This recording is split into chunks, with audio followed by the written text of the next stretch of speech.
Welcome to the Featured Anime Podcast. I'm your host, Jack. And I'm Rick. And today we are talking about a movie called Drifting Home, which was a random choice. Yeah, random choice. I thought it was on the list. No, I'm pretty sure it was a random choice. And it was a good one. I was expecting someone like Angel to be the one to give it to us because it was. I enjoyed it. You know what, man? You know what, Rick? Dude, why you gotta do that to me, dude? Now I gotta double check before we continue on.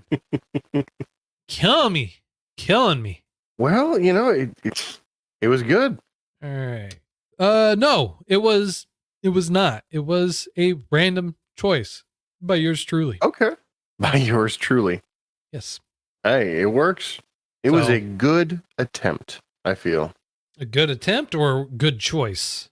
Well, I mean, it was a good attempt to mimic Angel. Oh. Well, I mean, like I do try to do them justice. So, you know. Hey, it worked. It was nice. All right. But before all that, we were talking about, well, mainly it was me talking, just doing a lot of talking, which is kind of a change for it from what it normally is. We were talking about Excel, IT, dreams being crushed, broken main lines for water, and everything else. If you want to catch a part of that water conversation, patreon.com/featured anime podcast. Or if you don't want to hear any of the pre-show content that we usually do with every show, but you still want to support us, you can go to shop.featuredanimepodcast.com. And anything that you buy there, buy yourself some swanky swag from us. Or if you want to buy yourself some other swanky swag, we do have an affiliate link for you. It'll take you to Right Stuff Anime. If you purchase anything using that affiliate link, we do get a little bit of a kickback, and it is very much appreciated. And now, onto the meat and brotatoes. Drifting Home is a movie, and it came out really recent, September 2022. The studio for it is Colorido. It's an original. Producer for it is Twin Engine. And it's a fantasy and drama. And it ran for 2 hours, approximately. Yeah, approximately. Although the credits lasted a very long time. I think the credits were by themselves like almost 6 minutes long. Yeah, but that's normal for a lot of it. If you say so. I was just surprised myself. Yeah. So, Drifting Home, being that it's a movie, it follows it follows a group of kids, but I feel like the story really pivotally focuses on Natsume, the main female protagonist, and Kosuke, the main male protagonist, who are both children. And the primary dealings with this is they are quite literally on a drifting home. Mm-hmm. So now, I do have a weird. Go ahead. I was gonna say I do got a weird question. Did the beginning, first maybe 10 minutes of the movie, weird you out at all? Kind of confusing? No. Okay, because they do this weird time shift, if that's what you call it, where as they're passing stuff, it'll either age up or age down. I'm not really sure personally. I think it's aging down. What do you going mean? back in time? Like they'll pass by a condemned property, and then as they pass it, as the kids pass it when in the opening scene, it gets brought back to its prime, its luster. Oh, I think that has more so to do with them kind of remembering as they're passing by. Okay. But in general, I mean, like even when they're doing that, like most of the buildings, even during that time frame, was like they were old, dilapidated, or anything like that. There was like nothing really special about them. It's just that they had memories about those buildings. And this being I feel like the title kind of plays on both on it in a couple of different aspects. One, drifting home being that they're drifting home figuratively and literally drifting home. And they are literally on, for a majority of the movie, a drifting home. of theirs, which was an apartment building, but it was their home, and it was drifting literally on water. Not figuratively. Nope. Well, I mean, like metaphysically, they were drifting. Metaphysically. So, how, in your opinion, how long before you figured out what was happening? Like 100%, you figured it out. Like, what do you mean? So, what do you think happened? Why do you think they got on this property? They got so to kind of provide some context really, really quick. How they got on the drifting home and why they're on a drifting home and why they're drifting home. You have Natsume, who was going back to their old apartment, and Kosuke was there with his friends because it was quote unquote haunted, and they wanted to check it out before the building got torn down because it was set to be demolished. Well, they find Natsume there, and she knows a boy or has met a boy. I'm going to use a boy who lives there kind of loosely because, I mean, he is a boy, looks like a child, references himself as a child, but far from it. Is he a child? We'll get into that in a minute. All right. What ends up happening is because he already had that relationship with Natsume and Kosuke, and they had this deep relationship, this deep bond with each other that somehow that fractured when Kosuke's grandfather died, and when that happened, their relationship really kind of fractured and broke. I have several theories as to why what happened, but what ends up happening is Kosuke sees a camera and he says that Natsume stole it from his grandfather and that it's his, which technically not wrong in both in that it's his and that it was his grandfather's. But what ends up happening is because Noppo has this relationship with Natsume already, and Kosuke, even though he doesn't realize it, already has that relationship with Noppo, pulls them with him subconsciously because it's his time to move on. I mean, he basically just did the whole movie. Right? But that's just the beginning too. Yeah, like I was going to go a different route with that. I was going to go a very different route. To the tune of, you are correct, for some reason, but in the beginning of the movie, for some reason, there's a tension between our main characters, the male protagonist and the female protagonist. And you've got this uppity rich girl who just, you're going with me, we're doing this, we're doing that, it's going to be great. Trying to force her affection, I would say, in a very elementary fashion. Reina is very much spoiled. She is also very much a kid, just like everyone else, obviously. Yeah. Yeah.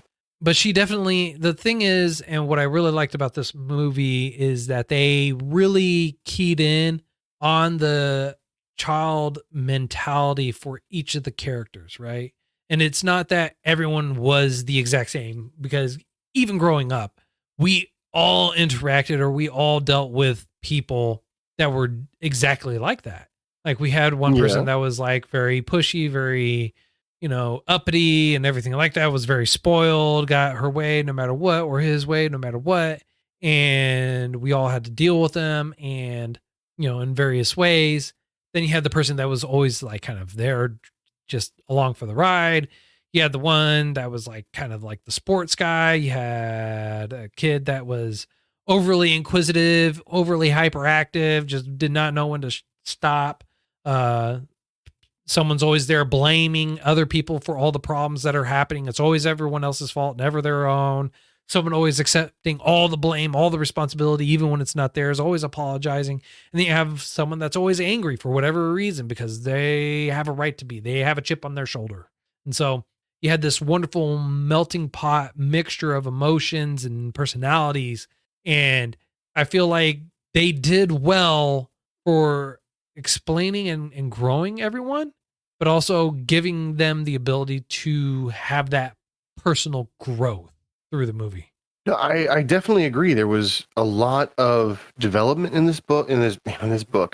a lot of development in this movie, but my main focus was, for some reason, the boys of the group want to go ghost hunting, but not really.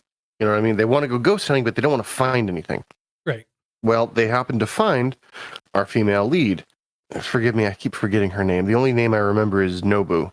Or Nobo. Nopo? Oh, right. Is it a P or a B? P. Noppo. Of course Nopo. it is. Nopo. Of course it is. And the I've been saying it wrong the female, entire main time. primary female protagonist is Natsume. Natsume, yes. So they find Natsume hiding in a closet, basically. And they're freaked out, and it's awesome, their reaction. But one thing leads to another. She runs up, she's on the roof of this apartment complex, and she falls off, and she's caught, we think. And then she's not. And Well, she falls, and good. Well, she's caught last minute, but they can't hold on to her. Yes, like she slips through the fingers, and she just starts free falling, and the building cracks, and the building shifts, and the building deforms in a minor way. And all of a sudden, they're in a sea of water, an ocean of water. No idea how deep it is, no idea where it goes, but crystal clear blue skies and the apartment complex. And they look underneath the apartment complex and realize it's not attached to land. It's not grounded in any way, shape, or form. And that's when Nopu kind of makes his presence known. Now, he's been known for a while with our female lead. And the male, and Kosuke. Really? I was not aware that he knew who he was. Well, it's not, and this is why I said it's not that he knew him, but he knew him because because I see what you mean. I feel like you're about to say that Nopu was the spirit of the building. Exactly. And Nopo even says, like, I've been watching you for a long time, and I had this really deep connected relationship with you, guys and girls, it's like he had that connection. And so, and this is why I say he knew him but didn't know him, because Kosuke, he had that feeling, like he had that connection with the building, because he was very bitter and very sad that it was being torn down. He had a lot of memories that are tied to that building, a lot of emotions that are tied up to the building. So good and bad. And same thing with Natsume at the exact same time. So for them, it was more than just a haunted building. It was their home. It was their life. They grew up a majority of their lives there. They had a lot of time there. They had a lot of good and bad memories there. So it was, it was that, it's like anything else. It's like when you're finally moving on from one home to another, you can't help but feel like a part of your life is missing, because an entire part of your life is missing. Literally. It goes back to the old adage, you can never go home. The older you get, you can never go home. And an old lady actually told me that when she was helping me bag my groceries. I was telling her about how I want to go home to see my grandma before she passed. This is years ago. And she goes, cherish the moments now, because there'll be a moment you realize that you'll never be able to go back home. Moving forward from this point on, it's a memory. And that's all it's ever going to be. Super depressing in the grocery store. Right? Accurate. But accurate. But I guess what I was trying to point out was I thought she died. I thought this whole movie was based on her transition to heaven. So I thought the other kids might be in a coma. I gotcha. So for me, it was more so that they were pulled to that world for personal growth. And I mean, like in the end, that's kind of what it was. Like they all had to grow to be better, but that wasn't why they got pulled there. I mean, like it was just a happy coincidence that happened. Yeah, I was gonna say, I don't think personal growth was a main focal point here. I feel like the spirit was like, oh crap, she's going to die because she's falling off a 5-story building. I don't know if you know this or not, but you can survive typically with granted potentially severe injury, but you can survive up to 49-ish feet. However, once you make it past the 50-foot mark, specifically in free climbing, it's dead man zone. Very, very seldom do you ever find anybody free climbing who survives a 50-foot fall. Yeah. So, like, it's a little twist that I added on to it for no other reason than it was knowledge I already brought to the table. And seeing that she was falling more than 50 feet, dead. Just straight up dead. But the building showed that the spirit of the building was like, I gotta save her. I gotta do this. I gotta do that. Which is why you saw the concrete crack a few times as the building itself seemed to be exerting itself. Yeah. Yeah. Forcing itself into a particular way. And what's interesting about the movie is the real practical approach to the situations that they were in, right? It's not that they just sat back, did nothing the entire time. No, they formulated a plan, however, the best of their abilities, did what they could in terms of drinking water. They knew they couldn't drink the ocean, so they harvested rainwater and boiled it and did everything else that they could to help make it safe for them to drink. Rationed out food the best that they could, and you got to see like real problem solving ideas and kind of like people taking charge of certain situations to make themselves or put themselves in a better situation than what they were in. I mean, it kind of had to happen. The growth had to happen in that particular regard for no other reason than every character approached their individual problems the way that their character should have. Yeah. Like, crap, what was the main character's name? The boy? Kosuke? Kosuke, yes. I keep thinking Kisuke, but yeah. So Kosuke, problem solver, fixer, plan deviser, can't sit still, can't do anything that it isn't moving forward. Except, for some reason, when it comes to being mad at our female lead. Right. I forget her name. Natsume. Yeah, and if it has to do with Natsume at all, it's anger. It is anger. It is frustration. It's pain. Because he feels, for a kind of a justified way, that she stopped him from saying goodbye to his grandfather before he passed away, all because he said something stupid and not necessarily whimsical, but it's not even that it was stupid. It was just mean and hurtful. And his grandfather just happened to hear it.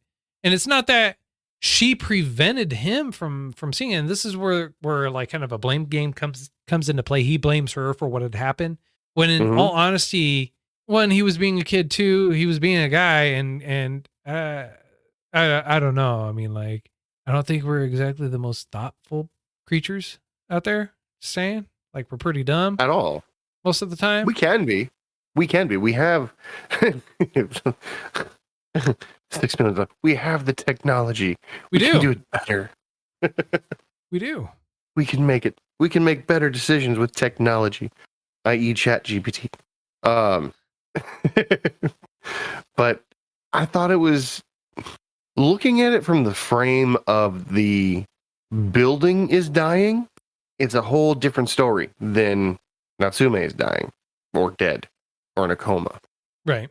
So granted, they never tried to hide that Noppo was dying. Noppo. And they never tried to hide the fact that he wasn't human. It just never came up. It never came up. It literally... It's the beauty of innocence. Yeah. They take it for face value. Yep. 100%. Yeah, no, and that's one of the things, right? And here's the other thing, right? Like, they're upset, the kids, and I mean, like, it's understandable why they'd be upset, but they're upset about, like, oh, he didn't tell us. I was like, well, what have you said? Well, it was like, hey, yo, I'm actually a spirit, dog. I'm a building spirit. And I brought y'all here. You're with me on my death journey on this ocean. And by the way, I have no idea how to get you guys back. So there's that. You may starve to Yeah. death while you're here. Oh, serious. So So yeah, they were there for a few days, and somehow plumbing still worked. no, plumbing didn't work. How'd they take a shower? You didn't see the can with holes put in it with the little makeshift thing. Oh, yeah. Okay. Like I one was of gonna the say, all I saw was the steam and everything. I'm like, it worked. no, they boiled water and they boiled water, heated it up, and that's how they were able to take a shower. Or they would jump in the water as the building was drifting along to take a quote unquote bath. But that's one of the first things that they showed, right? They showed Natsume after the building appeared on the water, go downstairs and turn on the faucet, and nothing came out. Like first thing she did, check plumbing. Oh, nothing works still. Well, see, Shocking. I thought, yeah. I mean, there's no roots. There's nothing being held there or back. But I assumed that later on they'd got stuff to work, which is why I thought that.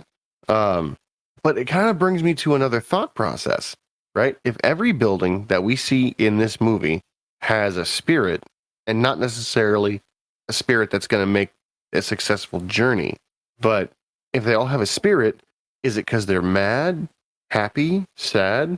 And it seemed very coincidental that all of the buildings around them featured prominent memories of them.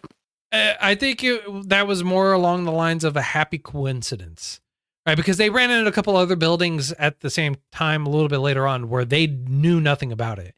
And one of the first buildings that they ran into was just a normal building, a normal house. Yeah. I mean, but it wasn't, we didn't see a spirit in there, whereas we saw a spirit. They didn't get on there, and they didn't show a spirit for the second one, but you know that they were there because they were hiding. And and, so it's not that you don't know that there are spirits there or that they don't have spirits. It's that they chose to, one, not hide it, or two, just didn't showcase it because it wasn't relevant to the story. Well, the first time that I noticed that there was a second spirit, at the very least, a second spirit, was at the toy store where she had a very bad memory. And as she was leaving, she saw a little girl crying, which either was a regressed memory. No, that was her. That's why she stared at it, because that was her crying. Because when she even said when she was at that store, her parents started arguing and she started crying, and they ended up not getting anything. Yeah. But before that, when they were at the swimming hall, there was a spirit there, and you heard the spirit running around, and the case of emergency food showed up there. That's where it came from. Okay, interesting. I assumed they knocked something over and it just fell down. No, I didn't realize the spirit came by and was like, "Here, take my food and run." Right. Well, it's not that they need to eat. True. Well, I mean, like, take my food. Like, they had a bunch of expired everything. But it was still edible. Luckily. It was still edible, yes.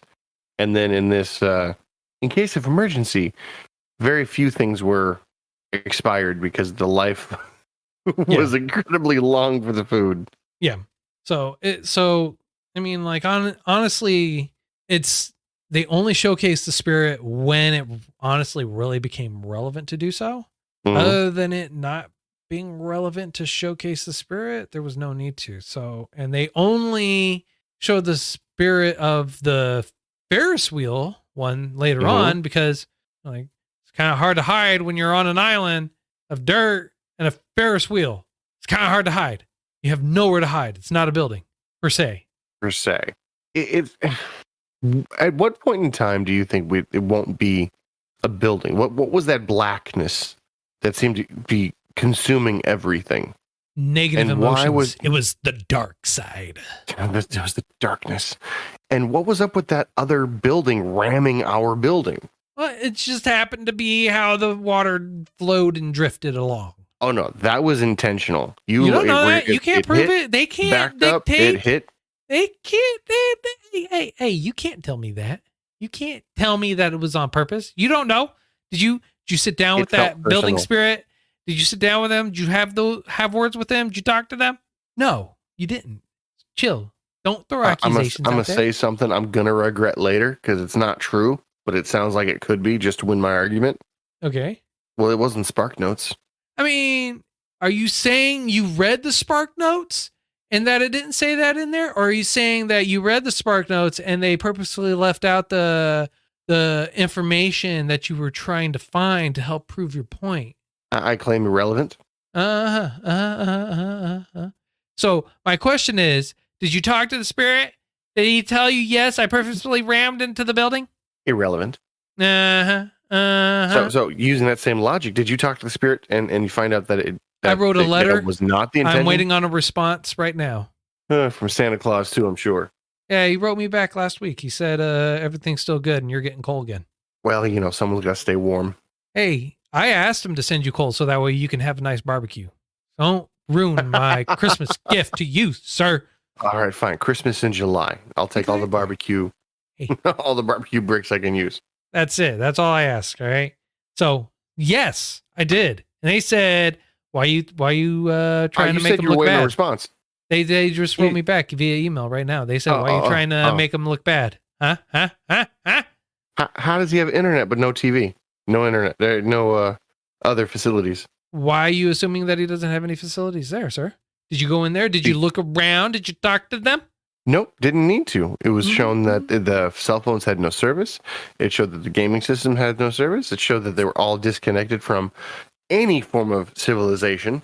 That they were, but the spirits, on the other hand, may have connection that you're not aware of, sir, which is why he was able to contact me.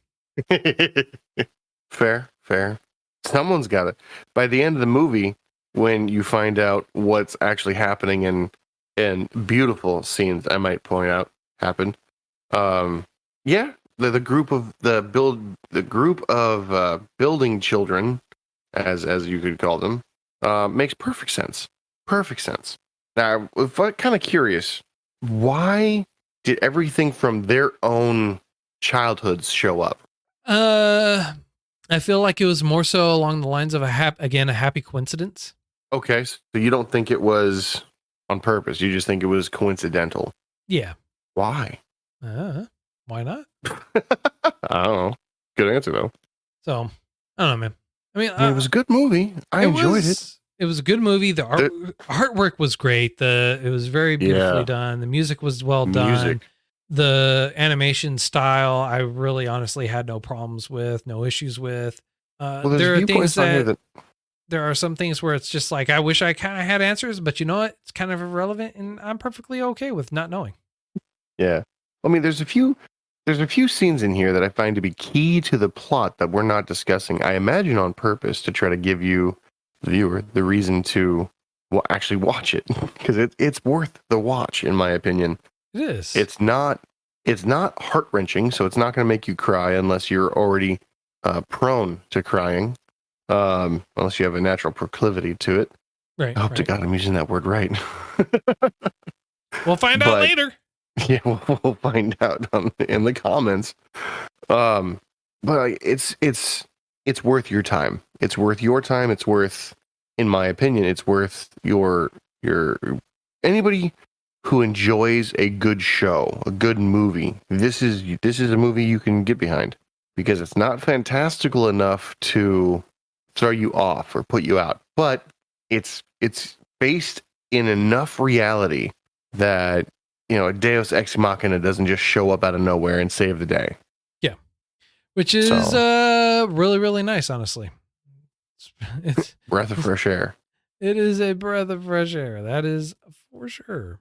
Well, I hit everything that I basically wanted to hit on this, sir. What about you? You have any other points or moments that you really want to kind of hit on? One. There was one thing that I thought we should have talked about a little bit more, and it was the interactions between everyone and the growth that everyone kind of exuded. I know we touched on it as far as beforehand goes, but you know how in like the movies, you have the trope of this timid friend right next to this outspoken friend, and the outspoken one's like, you should totally stand up to your bullies. And then they're like, well, I'm standing up to you. And they're like, whoa, not that. No, I didn't say that. I'm not your bully. Only to find out you kind of are. Yeah. Similar things happened here. And I found that they didn't, when conflict arose and it was solved, Granted, it was seldom a few minutes, which was nice, but every time a conflict was presented and a solution also was presented, after that point in the movie, they didn't fall back to previous tendencies. Like it showed actual qualitative progress and the characters growing and stuff like that. Now, when they go back to their regular human form, I don't know if it's stuck or not, but Right. it helped move the movie along time wise and plot wise, and it really didn't feel like anybody threw the towel in. The voice acting off the charts, good in my opinion. Everything else just makes it work. You know what I mean? They don't show any real negativity above the water, and I personally thought that was really awesome. No, I agree. That is 100% true. Yeah, the growth, the interactions between them, and the overall like mentality of everyone. You can see it evolve and change and grow throughout this entire movie, along with their approach to everything and the problem solving that they try to encompass, that they try to impart. So yeah, I guess you get to witness to a very minor extent maturity, how it comes to be. well, I think this is a good spot, sir. What about you? Sadly, yeah. Otherwise, I might ramble. All right. So on a scale of up to 10, sir, how would you rate this? This one's going to be a solid 9 for me. A solid 9. I would have gone 10 because it's just that good. Except, you can't convince me she didn't die. She didn't. But it's possible she did. It's possible when she fell down, she took a few of the other kids with her because the foundation in the building cracked. So this is their afterlife, kind of. And they're But able you to see see the him spirit go of the home. building You see him go home and you see her to heaven. mom come up to her, Yeah, to heaven. worried where they were. Not to heaven, but in general. Because she even said, and the reason why I say this, I'm going to bring this to your attention. She even stated that she had been there a couple of times, and usually after she goes to sleep and wake up, she's already back. So unless she was dying for a long time. True. No, you have a point. I don't like it, but you have a point.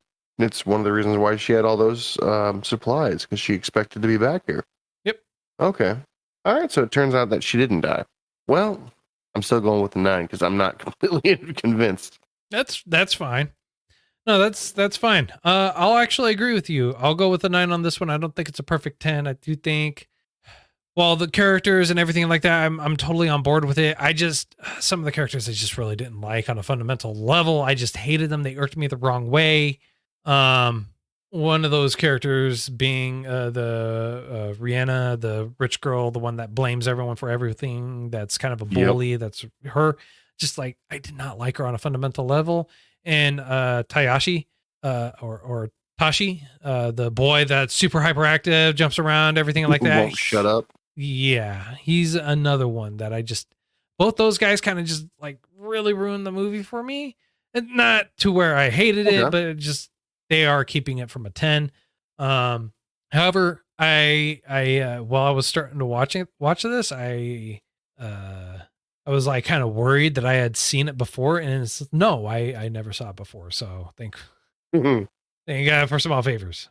All right, my friend. What about next week? What are we looking at? That's a great question.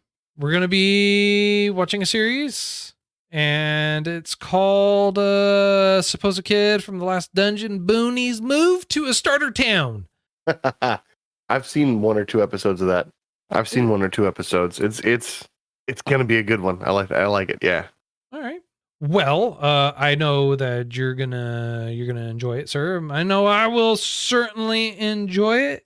If you feel like we got something right, something wrong, did it too much justice, not enough justice, plain old got anything or everything wrong, or in general, feel free to reach out to us. We have all our contact information available for you in the show notes and on our website, featuredanimepodcast.com. If you would like to hear a different perspective on this movie, hear some different opinions on it, and maybe make your decision on whether or not you want to watch it, You can watch or listen to Anime Anonymous podcast. CJ, who is a frequent in our chat and is in our Discord, he, Ace, and Jess over there did watch it.